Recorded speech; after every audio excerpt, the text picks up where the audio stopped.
জাহান্নামটা কেমন ভয়ঙ্কর হবে তাও আমার আল্লাহ বলেছেন, ওয়াইলুল লিকুল্লি হুমাযাতিল লুমাযা আল্লাযী জামাআ মালান ওয়া আদ্দাদা। আসেনি বাবা? মোবাইলে ডাউনলোড করিয়া মাঝে মাঝে এই সূরাগুলোর তরজমা পড়িয়া দেখি, ওরে বাবা সারাটা রাত মোবাইলে গুনাহ করে করে রাতটা কাটাও, ঘুমাও না।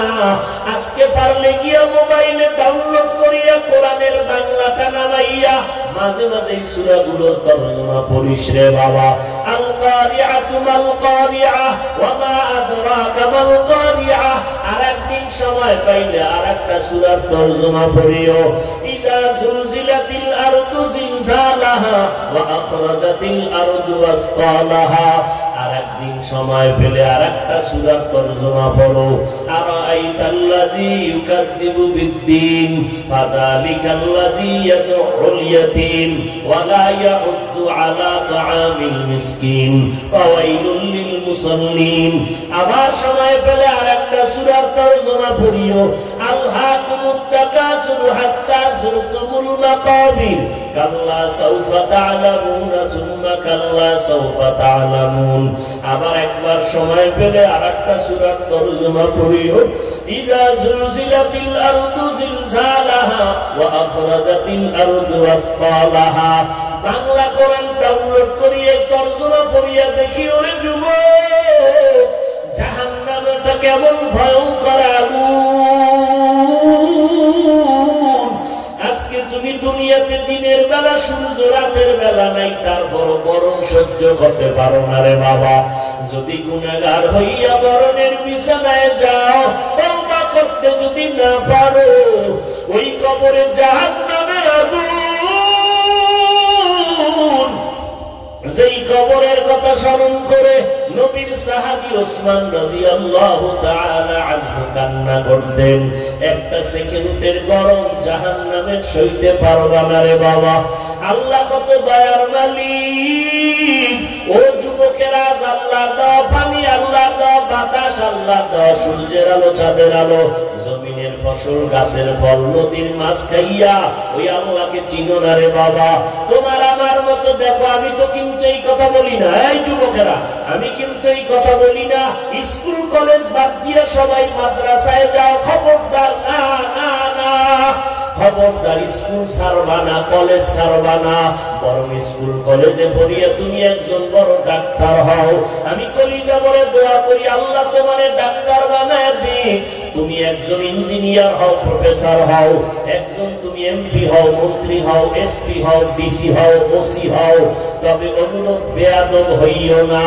তোমার ব্যবহারে যেন আলেম ওলামারা কষ্ট না পায়, তোমার ব্যবহারে যেন এলাকার মুরব্বীরা কষ্ট পেয়ে বদদোয়া না দেয়, তোমার ব্যবহারে যেন তোমার মা বাবায় কষ্ট না পায়। আদর্শওয়ালা ডাক্তার হইও, আদর্শবান ইঞ্জিনিয়ার হইও। আর আদর্শ যদি পাইতে চাও, শিখতে চাও, আমার নবীর আদর্শ ছাড়া আর উত্তম আদর্শ নাই। দুনিয়ার সব আদর্শগুলো না পাক, একমাত্র মদিনার নবীর আদর্শই হলো পাক। ১৫০০ বছর পরে তাকায়া দেখো আমার নবীর আদর্শের পাগল কত শত বিধর্মীরা মুসলমান হয়ে গেল। ও যুবক, ৫ ওয়াক্ত নামাজ পড়ো, দাড়িটা লম্বা করো, মা বাবার দোয়া নিয়ে চলো, আলেম ওলামার বেয়াদবি করিও না, দোয়া দিয়ে আমল করো। তোমার আমার মতো কত যুবক স্কুল কলেজে পড়ে, ৫ ওয়াক্ত নামাজি দাড়িওয়ালা, তোমরাই জবাব দাও, আছে না নাই? তোমার বিবেক নামের আদালতকে প্রশ্ন করো, তুমি কেন পারবা না? তোমার মতো যুবক রাস্তায় গাড়ি চালায়, ড্রাইভারি করে, নামাজ ছাড়ে না, দাড়ি কাটে না। নিজের মনটাকে বালিশে মাথা লাগাইয়া ঘুমের আগে চিন্তা করিও, ঘুমের মধ্যেও তো কত মানুষ মরিয়া যায়। তুমি যদি মরিয়া যাও, কাউকে কবরে কি জবাব দিবা? তোমার মতো যুবক নদীর মধ্যে মাছ ধরিয়া, নামাজ ছাড়ে না, দাড়ি কাটে না, তুমি কেন পারবা না রে বাবা? র্যাব, আর্মি, পুলিশ, বিডিআর এর চাকরি করে, এমপি, মন্ত্রী, ওসি, ডিসি, এসপি, উকিল, ব্যারিস্টারেরা নামাজি দাড়িওয়ালার অভাব নাই। তোমার মনটাকে বুঝাও, তুমি কেন পারো না রে বাবা? আল্লাহর কোরআনকে কি মিথ্যা মনে করেছো? আল্লাহর আযাবটাকে তুমি কি তুচ্ছ মনে করেছো? দুনিয়াতে করোনায় কত মানুষ চলিয়ে গেল, ঘূর্ণিঝড় আসলে মানুষ পাগলের মতো হয়ে যায়, কত মানুষ মরে যায়, ভূমিকম্প হইয়া কত বিল্ডিং ধসে যায়, মানুষ মরিয়া যায়। ও আল্লাহর বান্দারা, কয়দিন আর বাহাদুরি করবা? নমরুদ, ফিরআউন, সাদ্দাত, হামান, কারুন সব ধ্বংস হয়ে গেল। অতএব তুমি স্কুলে পড়ো, কলেজে পড়ো, চাকরি করো, ব্যবসা করো, কোনো বাধা নাই। তবে 5 বেলার নামাজ পড়ো, মনে মনে পিছনের গুনাহ থেকে তওবা করো, আল্লাহকে মনে মনে বলো, দয়ার আল্লাহ, জীবনে কত নামাজ ছাড়লাম, গুনাহ করলাম, আজকে থেকে তওবা করে নিলাম। মা বাবারে কষ্ট দিব না, দোয়া নিয়ে আমল শুরু করব, আলেম ওলামাদের পরামর্শ নিয়ে নেক আমল করব, আর দাড়ি কাটবো না, নবীর বিরোধিতা করব না, সুন্নতের উল্টা চলব না। আল্লাহ হেদায়েতের মালিক। আবু জাহাল 13টা বছর বয়ান শুনল, নবীর দেখিয়াও কালেমা পড়ে নাই। আর ওমরের মতো বান্দা কল্লা কাটতে আসিয়া কালেমা পড়ে মুসলমান হয়ে গেল।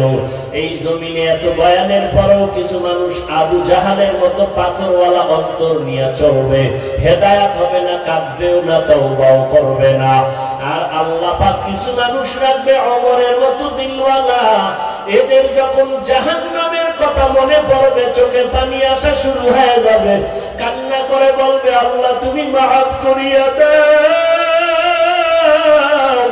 আজকে আমি মাওলানা বক্তা, কত সম্মান, ডাক্তার সাহেবের সামনে রোগীর ভিড়, কত সম্মান, সবাই স্যার স্যার বলিয়া সিরিয়াল নেয়, 500-1000 টাকা ভিজিট দেয়। কিন্তু যেদিন সাদা কাফনের প্যাকেটটা হয়ে যাব, কে বক্তাকে, শ্রোতাকে, ডাক্তারকে, রোগী কোনো ভেদাভেদ থাকবে না। ওই সাদা কাপড়ের প্যাকেটটা কবরে রাখিয়া সবাই চলে যাবে, কেউ আর খবর নিবে না।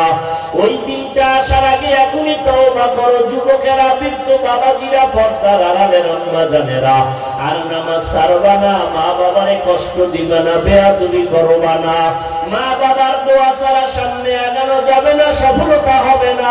ওই মা বাবার দোয়া নিয়ে সামনে আগাইও, আল্লাহর মহাব্বতে চলো, নবীর সুন্নাত মেনে চলো, উলামায়ে আহলে হকের পরামর্শ নিয়ে চলো, নামাজ পড়ো, আল্লাহকে মনে মনে বলো, আল্লাহ আর নামাজ ছাড়বো না, বেপরদায় চলবো না, নবীর তরিকার বাহিরে চলবো না, মা বাবার অবাধ্য হব না। সবার কপালে তওবা নসিব হবে না, তবে যাদের কপালে তওবার নিয়ত আছে খাঁটি অন্তরে, গলায় ছুরি আসলে মরে যাব, হায়াতের মালিক আল্লাহ, মৌতের মালিক আল্লাহ, ইজ্জত রিজিকের মালিক আল্লাহ। ওই আল্লাহর উপরে ভরসা করে তওবার নিয়ত যদি হয়, অন্তরে কোনো মুনাফিকি না থাকে, খাঁটি তওবার নিয়তে দুটো হাত আমার আল্লাহকে দেখাইয়া দাও। আয় আল্লাহ, হাতগুলো কবুল করে নেন। আয় আল্লাহ, 5 ওয়াক্ত নামাজি বানায় দেন। আয় আল্লাহ, দাড়িওয়ালা নবীর সুন্নাতওয়ালা বানায় দেন। মাদ্রাসা কবুল করে নেন। আয় আল্লাহ, মেহেরবানি করে তওবার উপরে মজবুত হইয়া চলার তৌফিক দান করেন। আমিন।